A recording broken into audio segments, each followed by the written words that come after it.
Hey guys, so today we're going to try and shed some light into a segment of mutual funds that are actually supposed to provide better returns than debt funds and also maintain a slightly lower risk than equity funds. Now, if you're confused what we're talking about, we're actually talking about this unique concept called hybrid funds. Now, in this video, I'm going to talk about what hybrid funds are, how they actually work, the different types of hybrid funds that are there in the market, what are the pros and cons of hybrid funds, how are hybrid funds actually taxed, and I'm also going to show you three hybrid funds with their 5-year CAGR returns. So I'm going to do all of this in this video, so stay tuned if you want to know more about hybrid funds.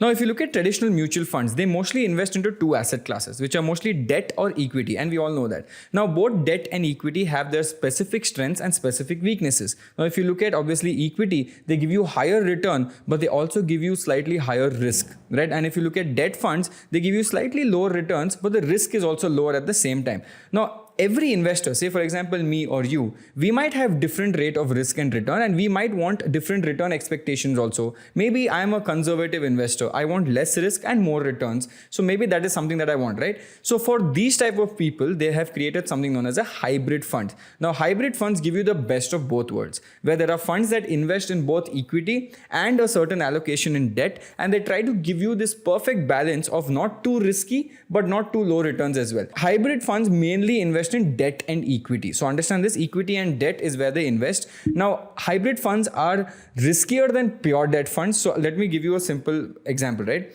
These are equity funds, high return, high risk. These are debt funds, low return, low risk. Now, hybrid funds obviously are a mixture of these two. So obviously the risk profile will be more than debt funds because this is the lowest risk, but the returns will be less than the equity funds because obviously that is the highest equity, highest returns, right? So in the middle, depending on how they're perfectly amalgamated, right, or how they're actually mixed, you will see an average between the returns and risk. So we are going to look at that. Now, there are four major types of hybrid funds which are dependent on their asset allocation requirements. Now, what is asset allocation? How do these hybrid funds, this I told you, right? How do these hybrid funds allocate the money that you give? If you give them 1,000 rupees, how do they allocate? Because more equity, little different, higher risk, higher return, but more debt means lower risk, lower return. So we will understand the four different types that are there now. Now, the first type is called aggressive hybrid funds. Now, as the name suggests, aggressive hybrid funds means 65% to 80% is invested in equity and only 20% is invested in debt. Now, what happens if 65 to 80% is invested in equity? That means the returns will be slightly higher and the risk will be slightly higher. And the remaining funds are in debt, which will give you like this balance, okay? Now, these type of funds generally offer returns slightly close to the equity level, like pure equity funds, but also give you a slightly less risk than the pure equity class. So that is called aggressive hybrid fund. Then we have something known as balanced fund or a balanced hybrid fund. Now, balanced hybrid fund, basically these funds have a mandate of maintaining at least minimum 40% allocation should be there minimum in both equity and debt, right? You have to have minimum 40% in equity and debt. You can have 60, 40, 40, 60 up to you, but both have to be minimum 40%. Now, this type of fund is basically more balanced and the return profile is suitable for investors who want to invest for a very long period of time and get protected from market risk and get protected from inflation from the debt side. So they're protecting themselves from both sides. So this is very balanced. Next, we have something known as conservative hybrid fund. Now, conservative means what? Means I want to play it very safe. Now, conservative is the opposite of aggressive. Conservative basically says only 10 to 25% can be in equity and 90 to 75% is in debt. So obviously when that happens, your equity allocation is very low. Majority allocation is in debt. That means your returns will be slightly lower, but your risk will also be slightly lower, but it will be more than pure debt class. So I hope you're understanding, right? This is basically how you're allocating the money. So I'm trying to show it to you in simple terms. Then the fourth type, we have something known as equity savings funds. Now, equity savings funds basically has this mandate where at least or minimum 65% is in equity classes and 10% is in debt. Okay, so 65 is in equity, 10% in debt. Now that is 75%. Now you'll be like, Shashank, where is the remaining 25%? Now the remaining 25% is used for arbitrage opportunities. This basically gives you slightly different type of returns. Now these funds are slightly safer than equity funds, but provide more returns than debt funds, obviously because most of the allocation is into equity itself. Now that is what arbitrage opportunities are. Now arbitrage is again good because it gives you protection from inflation due to investing in different arbitrage opportunities. Now, there are 4 types of hybrid funds depending on the function of how these funds perform, right? Now, the first one is called dynamic asset allocation or balanced advantage funds. And you would have seen a lot of ads with respect to balanced advantage funds. Now, these type of funds do not have any minimum allocation requirements. Basically, they're saying, remember we spoke about aggressive fund, conservative fund, different allocations, but a balanced advantage fund or a dynamic asset allocation fund has no minimum allocation requirements. Basically, they have the flexibility to switch into any class, more equity, more debt. They can switch according to what they want, depending on how the manager sees fit, how the fund manager predicts what is going to happen in the stock market. So he has the flexibility of choosing any allocations, and it is very similar to flexi cap equity funds, right? So it's very similar to that. Now these funds, the main idea of these funds is to basically provide consistent returns due to the ability to keep switching the allocation percentage. So that is why this balanced advantage fund is very interesting compared to the other aggressive or conservative funds. Next, we have something known as multi-asset allocation funds. Now, again, don't get confused. I'm going to explain everything in a very simple term. Now, multi-asset fund, basically this type of fund has a mandate to invest at least 10% of its funds into 3 or more asset classes. Now, we spoke about equity and debt, but this has to invest in 3 or more. Now, these funds are equivalent to something known as multi-cap equivalent funds. Basically, they provide less allocation flexibility than obviously what we discussed, the dynamic asset funds. Now, typically, these funds will provide consistent returns due to their ability to always maintain a good allocation into appreciating assets that will do well over time, while maintaining minimum allocation requirements by law, right? Now, the return profile of these funds is typically less than the balanced fund or the dynamic asset allocation fund we spoke just before this. But they're also marginally less risky because they're investing in 3 different asset classes instead of 2. Third, we look at arbitrage funds. Now, arbitrage funds, basically these are hybrid funds that are looking to earn returns primarily through investing in arbitrage opportunities or difference opportunities. The fund manager will constantly keep looking at arbitrage opportunities and maximize the fund returns. But then you'll be like, Shashank, arbitrage opportunities don't come every day, right? It's a little difficult to find arbitrage opportunity. So what will they do with the money? Now, these funds, the idle funds that are not invested in these opportunities, are basically invested into debt assets and invested into cash and call money loans, where anytime the scheme can just take back all his funds ASAP and then invest it back into arbitrage opportunities whenever they come. So basically, they're parking their money somewhere, which is also making some amount of money. And immediately when they find the perfect fit, they remove the money from there and invest it here. Right now, these funds have a risk profile close to debt funds, not close to equity. They have close to debt funds. That means the returns are also slightly low, but the only difference is they get taxed like equity funds. Okay, the risk profile is close to debt funds, but they get taxed like equity funds. So that is something you might have to look at. Fourth, we look at another thing called monthly income plans. Now, these are basically hybrid funds that are majorly invested into debt. Okay. Now, debt funds have a mandate of providing regular income for their investors. Now, these funds basically look for investors who have a lot of money, right? And they want to park their savings somewhere to get a regular income stream. Like a lot of people say, I want, passive income. So to get a regular income stream through periodic dividends. Now, how do dividends happen? Obviously, companies will do well, so they will give dividends to everyone. So the dividends will be distributed to this mutual fund, and the mutual fund will start distributing the dividends to you.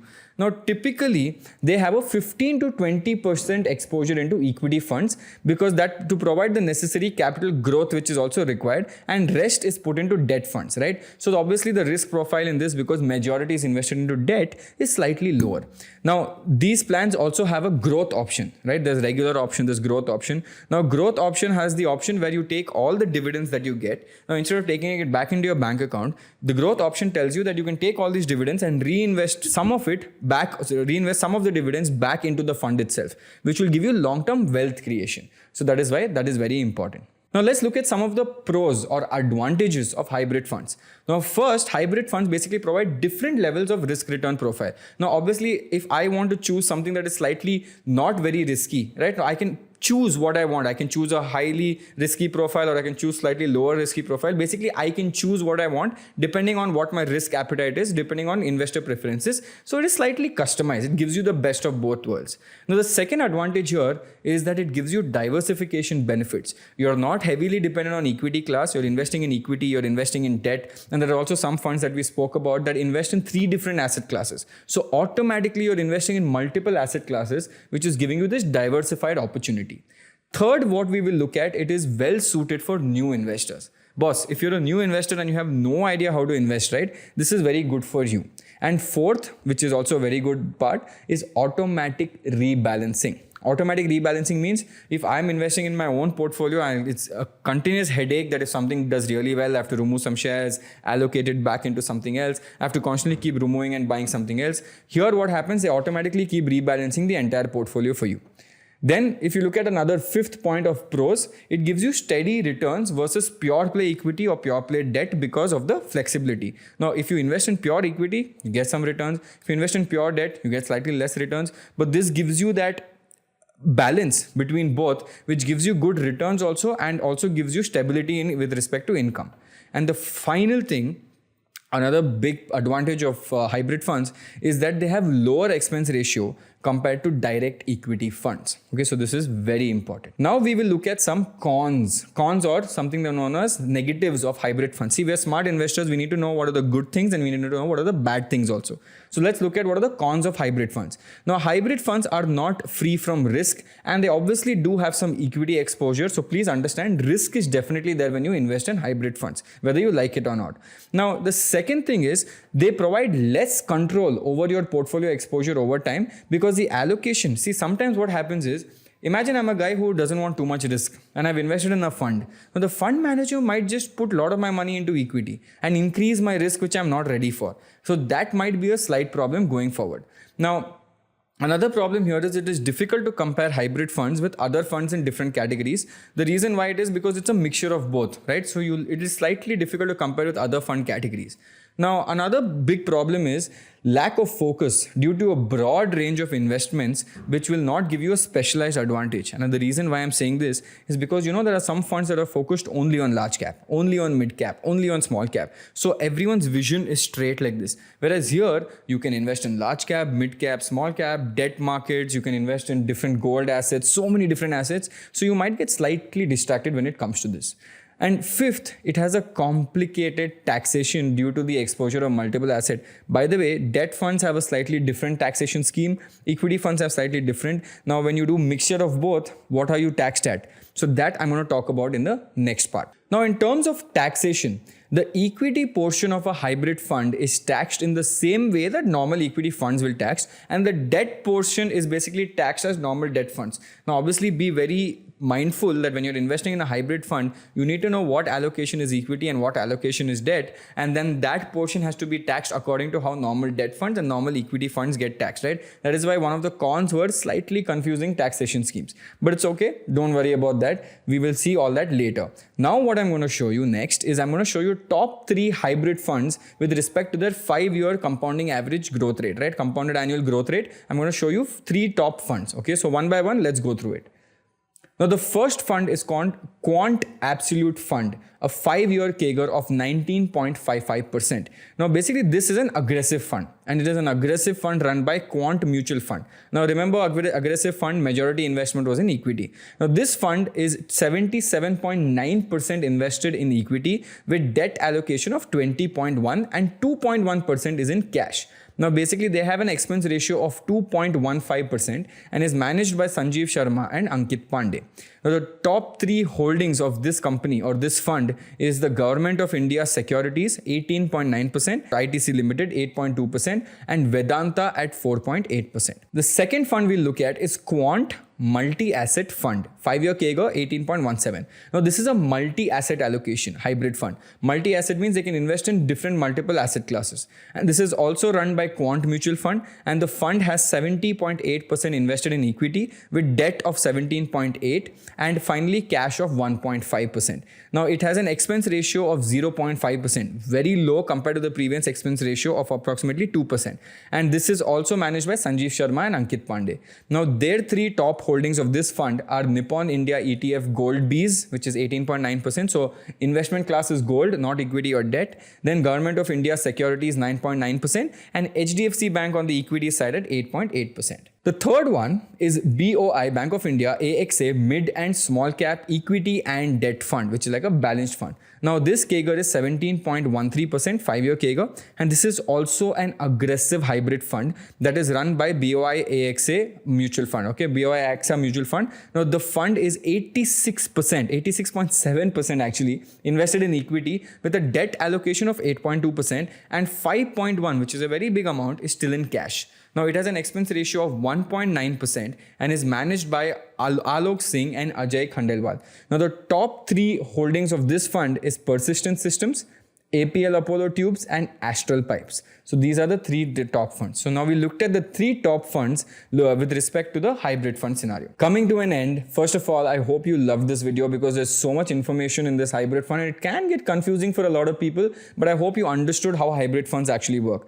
Now, we have covered different aspects of hybrid funds with respect to their asset allocation, with respect to their functionality. We spoke about the pros, we spoke about the cons. We also spoke about taxation, and we showed you 3 funds, the top 3 funds of a hybrid model. Now, by the way, just to give you guys a very clear indication, these videos are only for educational purposes and should not be treated as any kind of a buy or sell recommendation. Cool? Now, one more important announcement.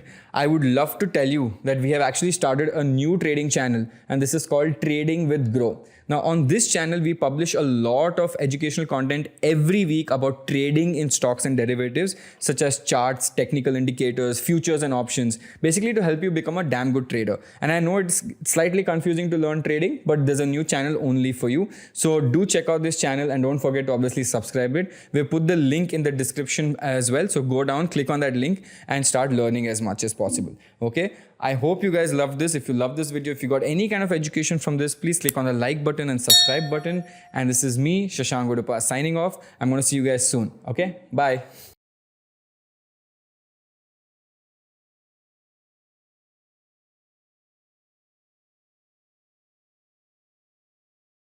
Investment in securities market are subject to market risks. Read all the related documents carefully before investing. Please read the risk disclosure documents carefully before investing in equity shares, derivatives, mutual fund, and or other instruments traded on the stock exchanges.